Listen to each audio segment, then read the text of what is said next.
Olá, tudo bem? Meu nome é Lorena Monique, mais graciosamente conhecida como Negata aqui nas redes sociais. Tudo bom, gente? Tudo bom? Sejam todos bem-vindos. Já aperta o curtir, já aperta o se inscrever, já aperta todas essas coisinhas aí, ok? Bom, assunto de hoje polêmico, parceira. Polêmico demais.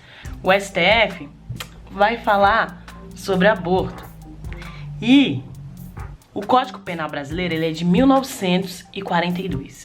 E esse Código Penal, ele tem um resquício de Brasil colônia, né? Católico, todo esse rolê. E aí, o aborto, que é o nosso assunto aqui em questão, era uma prática condenada pela igreja e pela a justiça portuguesa.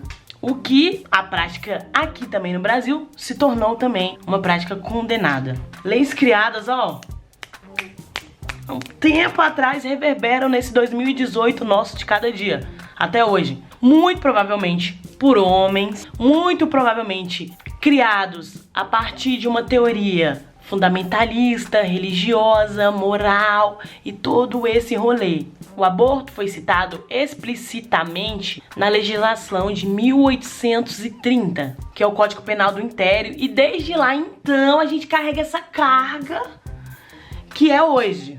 Vamos ler como o aborto está hoje no Código Penal. Aborto provocado pela gestante ou com seu consentimento. Artigo 124. Provocar aborto em si mesma ou consentir que outrem lhe provoque. Pena: detenção de 1 a 3 anos. Agora, aborto provocado por terceiros. Artigo 126. Provocar aborto com o consentimento da gestante. Pena: reclusão de 1 a 4 anos. Parágrafo único. Aplica-se a pena do artigo anterior se a gestante não é maior de 14 anos, ou é alienada, ou débil mental, ou se o consentimento é obtido mediante fraude, grave ameaça ou violência. Estamos aqui, gente, diante uma parada complexa de lidar. E aí eu acho interessante a gente começar esse vídeo aqui pensando o seguinte, que existe uma linha muito tênue entre o que eu acho, entre o que você acha e entre o que o aborto realmente representa nos dias de hoje, no Brasil. Sabe, assim, o que ele é. Vamos deixar um pouco o achismo de lado, pegar o que a gente acha, colocar um pouco de lado e analisar os fatos. Os fatos que a gente, enquanto cientista social, chama de fato social. É basicamente algo que já acontece, algo que já está em evidência na sociedade, a gente não tem o mínimo controle sobre isso, porque essa coisa já acontece. E o que a gente faz com isso que já está acontecendo? A gente tem que saber lidar, a gente tem que saber dialogar sobre isso, a gente não simplesmente pode ficar na nossa zona de conforto. Ah, mas eu sou contra, porque isso, ai, eu sou a favor que isso... A gente tem que lidar com fatos. E o fato é, mulheres estão morrendo. Mulheres estão morrendo. 1 milhão de mulheres cometem aborto hoje no Brasil. Desses 1 milhão, 250 mil se submetem a situações degradantes e perigosas. Isso significa o quê? Que mesmo que o aborto seja uma lei, mesmo que ele esteja lá escrito na lei, ele não deixa de acontecer. Eu queria te alertar isso, sabe? Ele não é uma coisa que só porque as coisas estão na lei que as pessoas seguem a lei e ela realmente acontece, entende? É um fato que ele acontece, ele é real, ele tá aí acontecendo, não tem muito o que a gente ficar aqui, sabe? A gente tem que discutir sobre ele, porque ele é estatístico, ele é real, ele é vida real, parceira, sabe? Ele é vida real. E aí pode parecer muito controverso o que eu vou falar aqui, mas falar de aborto é falar de vidas. Isso, vidas, pode parecer controverso. E aí um dos exemplos recentes e que eu queria deixar aqui, fazendo um recorte claro de raça, óbvio, é a situação da Ingriane Barbosa. Ingriane Barbosa era uma mulher preta, periférica, que tinha 3 filhos.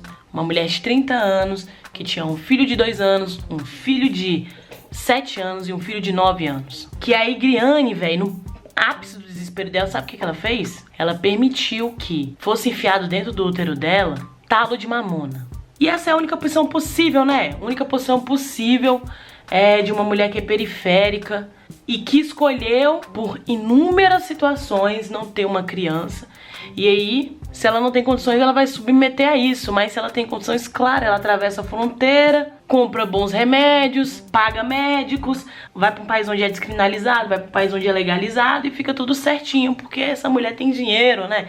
Essa mulher, ela, na vida dela, a lei, quem tem dinheiro, a lei, ela simplesmente é um detalhe. E aí eu queria só alertar para os inúmeros motivos que levam uma mulher negra a abortar no Brasil. Eu não tô com papinho de feminista cansada, não. Primeiro que mulheres negras abortam mais que mulheres brancas. Essas mulheres negras, elas vão 2 vezes mais, elas têm 2 vezes mais chances de morrer. Elas morrem muito mais que as mulheres brancas. Mulheres pobres e mulheres negras têm menos acesso a métodos contraceptivos. Ou seja, o nível de informação nas periferias é extremamente deficiente. Extremamente deficiente.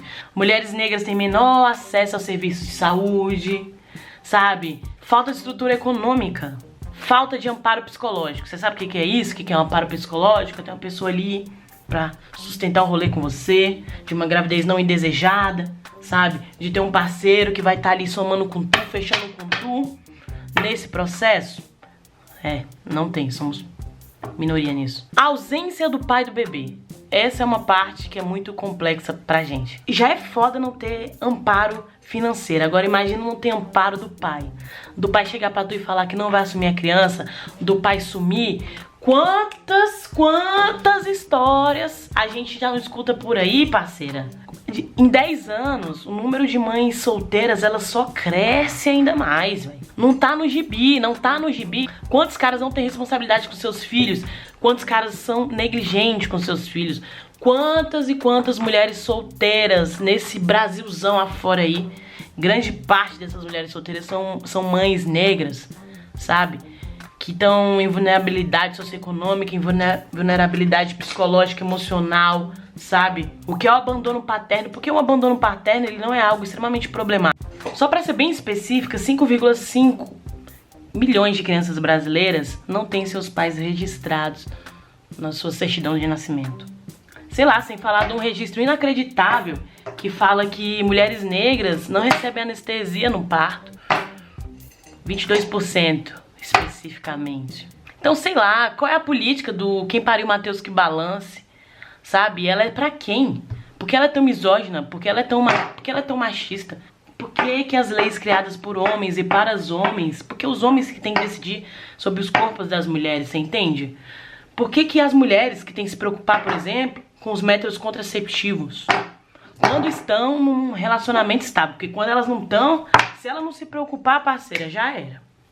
Acabou, já era, e acontece todo o transtorno. Descriminalizar é muito diferente de legalizar, e a gente tá lutando para que isso seja de fato uma parada em que a gente consiga avançar nesse assunto, que é basicamente você não prender uma mulher porque ela escolheu até a 12ª semana de gestação, que essa mulher não seja presa, sabe? A partir de uma escolha da vida dela, porque ela escolheu e porque ela passou por vários rolês na vida e ela não quis simplesmente. Então sei lá, falar de aborto é falar sobre direitos fundamentais das mulheres, falar sobre liberdade dos corpos, é falar sobre independências, é falar sobre liberdade de escolha, é falar sobre livre-arbítrio. Eu acho importante a gente pensar, só refletir sobre isso, assim, sei lá, né?